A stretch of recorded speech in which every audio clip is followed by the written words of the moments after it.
Hey guys, what is up? Welcome back to my channel. Today I wanted to do a review of The Gilded Wolves by Roshani Chonski. Before we get into anything, I just wanted to say I've never filmed a book review before, but I filmed plenty of makeup reviews, so I was like, how hard can it be? We shall see how this goes though. If you guys are new to my channel, hi, my name is Kendra. I post mainly book videos, travel videos, and beauty videos. If you'd like to subscribe, do it right now. Join the family, I'd love to have you guys here. And you know what? Let's just go ahead and get right on into it. So guys, this is The Gilded Wolves by Roshani Chonski. The cover, sorry, there's a cat hair on my lips, got it. The cover is absolutely amazing. I think it's beautiful. Green is my favorite color. Green, black, and gold are my favorite colors. And like dark maroonish, like burgundy. That's besides the point.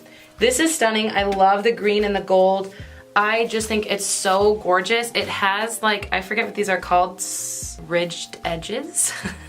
There's probably a better name. I just have no idea what it is. The book without the dust jacket is like this really light gray. I think this is stunning. I love the green. I will say I'm not in love with like light books like this because they get dirty easily. Like I got a little bit of some sort of a stain right there. It's probably hard to see though. Besides the point, just letting you guys know what it looked like. Let's read the quick little summary so that we know going forward what it's about. It says, it's 1889, the city is on the cusp of industry and power, and the Exposition Universelle. And again, I don't speak French. I'm taking Duolingo French, so if I say things wrong, please don't come for me.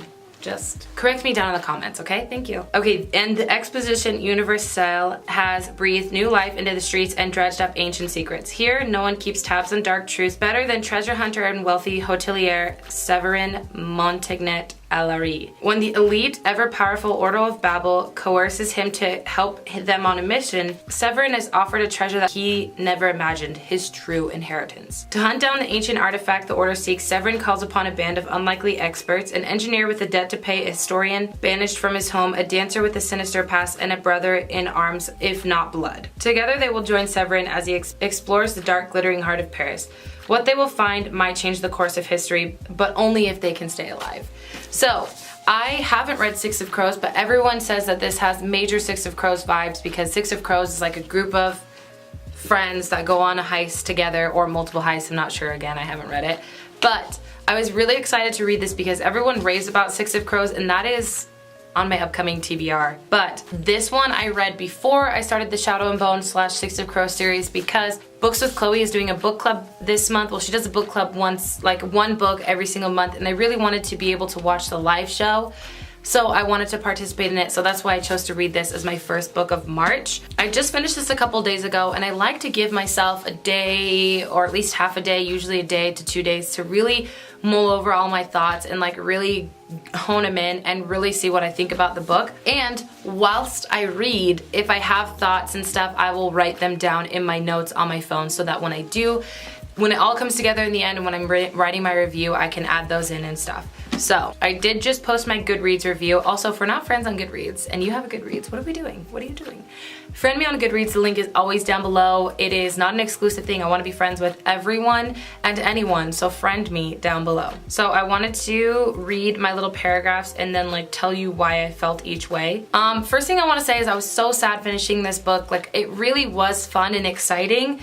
And the ending effed me up. I'm not gonna give away any spoilers. There will be spoilers at the end of this video, but before we get to that, I will tell everyone to turn off their video if they have not yet read the book, okay? So, I'm just a little confused why the author would do that to me. Like, it hurt deep down inside. The last like 80 pages were so intense. One of the reasons this book really stood out to me, like one of the reasons I really like this is I fell in love with all of the characters. Like every single main character we got, I loved who they were. I thought they had such interesting, unique, diverse backgrounds. I love that they were diverse when it came to ethnicity, skin color, race, everything, all the diversities. I love that so much. It did not feel forced at all. It felt so natural and I loved it so much. I think we need so much more of that in books.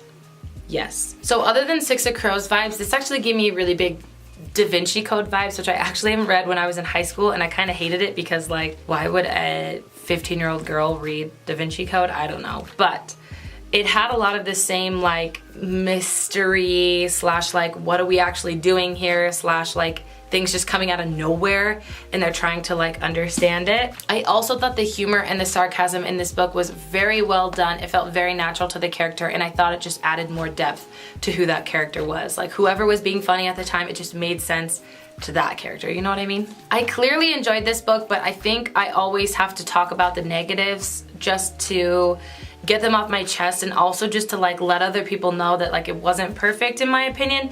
And the first thing that I noticed, let me read what I wrote because I think I wrote it better than I can portray. I said, this book was hard to keep up with. Let me tell you something, there were plenty of times that I had to reread paragraphs because I couldn't figure out what was going on. And I know I'm not stupid. I can keep up with books pretty well. Like I usually don't have trouble keeping up with books. But I feel like this book tried to make a point of being super complex and intelligent and pulling all of these historical to the book, like in their world, historical facts. And it was just hard to comprehend. It got easier as the book went on, but I still found myself lost plenty of times. There were so many times where I was just like, what did I read? And I would have to go back and read the last couple of paragraphs to like reread it and soak it all in. I just think there was maybe too much information being thrown into this book at once. Maybe we needed to take a step back and like absorb the information. Maybe she could have added 50 pages to the book and given us more time to soak all in this information. Do you know what I mean? I don't know. And the other thing I did say was, I also feel like the pacing of this book was a bit off. The first 100 pages were extremely intriguing and entertaining. I did not want to put the book down.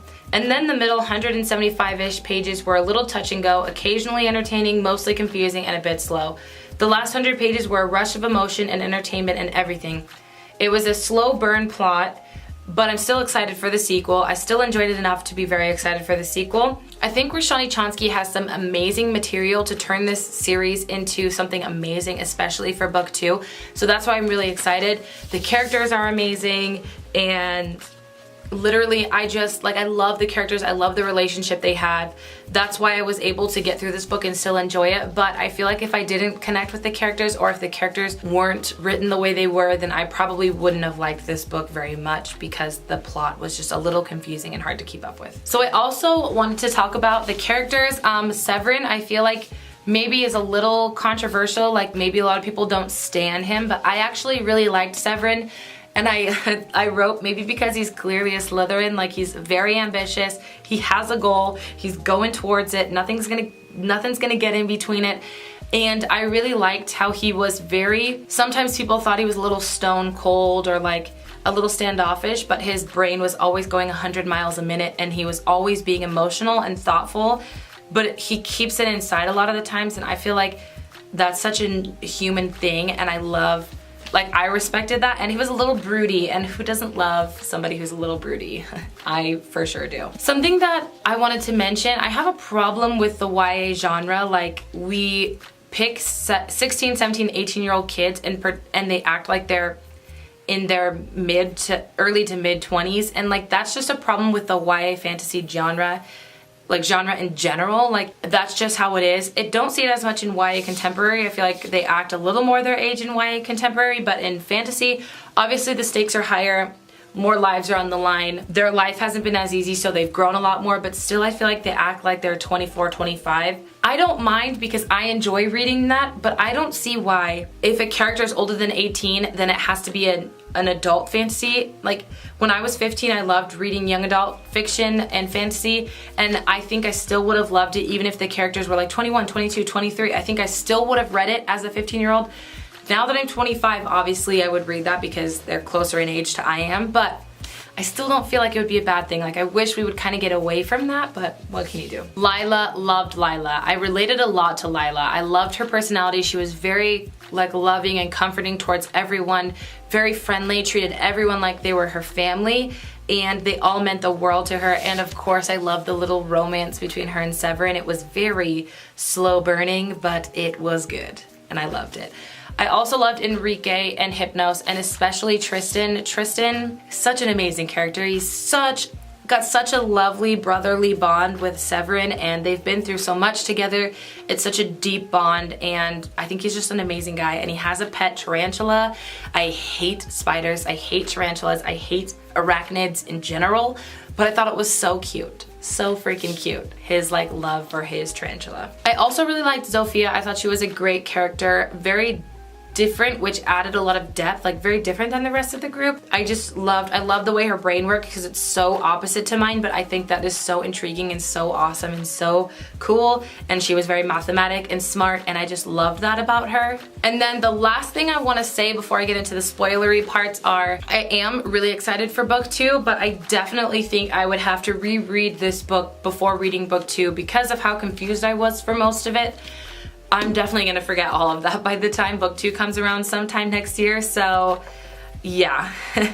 Basically, I'll definitely have to reread this. It's not a long book, which I like. I can, you know, you could read it in a couple of days for sure, but I just wanted to mention that. Okay, now for the spoiler part. I don't think this is gonna be that long because I'm not gonna sit here and just like spew all the spoilers, but turn the video off right now if you haven't read this book. I highly recommend this book. I did very much enjoy it. Maybe you can keep up with it better than I could, but I did see in a lot of the reviews that other people had trouble keeping up with this book and it was confusing to them too, so it wasn't just me, but here we go. The ending of this book had me effed up. Like the last 30 pages, that just so much happened in such a little short amount of time.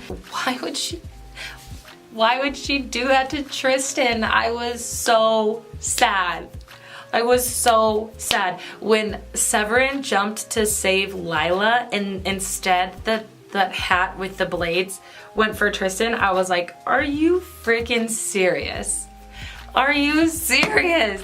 And because I knew not only are we losing Tristan, we are losing like Severin's heart because he's going to feel guilty for it. And I knew the second it happened, I knew that they were him and Lila were this close to getting together, and instead that was just gonna ruin it all, and it freaking did. The ending killed me. The ending killed me. The ending really brought it together for me. Even though I'm really sad that happened, I'm really happy the way it ended because it really pulled it all together for me and made me even love these characters even freaking more. I can understand like the house stuff and the Order of Babel stuff, but like everything else is just kind of confusing. Like the forging stuff I think is really cool, but then I'm also confused about it at the same time. And I'm like, why do certain people have forging powers? Why do other people don't? And like in the end, when the lady of House of Core, I think, said that Severin isn't the true heir, obviously that set us up for like a huge point in the future, like the second book. And I'm just like, what the freak? Like, does he have a brother, or is there like a cousin somehow? Like, I'm confused by all this stuff. Is it only a brother, or could a cousin do it? Like, I just don't know how this stuff works, and I hope that it gets explained more in book 2 and that there's more like not really world building but explanations in book 2. Anyways, I love Lila. I love how she's like the l'enigma, I think is how you say it. Like enigma, which is enigmatic, which is mysterious and stuff, but in French it's l'enigma.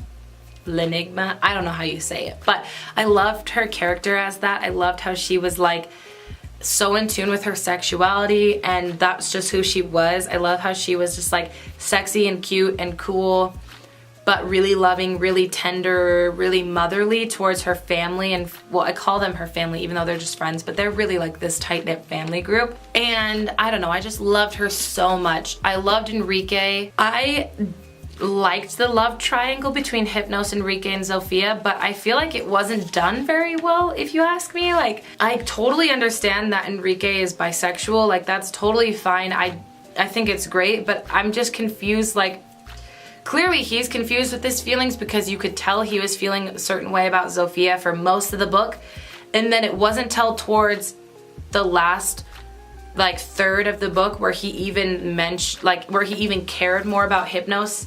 So I just didn't love the way it was portrayed, but that's just me. I'm sure we'll see more development in the second book, although I feel like he's definitely not going to be with Zofia. I think he's probably going to be with Hypnos. I'm not sure though. Who knows? I did like all those characters. I just didn't love the way that the love triangle went about. So we'll see. We'll see. Okay guys, so that's going to be it for my review of the Gilded Wolves. If you guys have read this, let me know what you think down below. Also, find me on Goodreads and comment on my review maybe. Whatever you want to do. I didn't add any spoilers to my review on Goodreads. I usually never do. I just like to review it without spoilers so that other people can read it, because hopefully my review might help somebody else out. I don't know.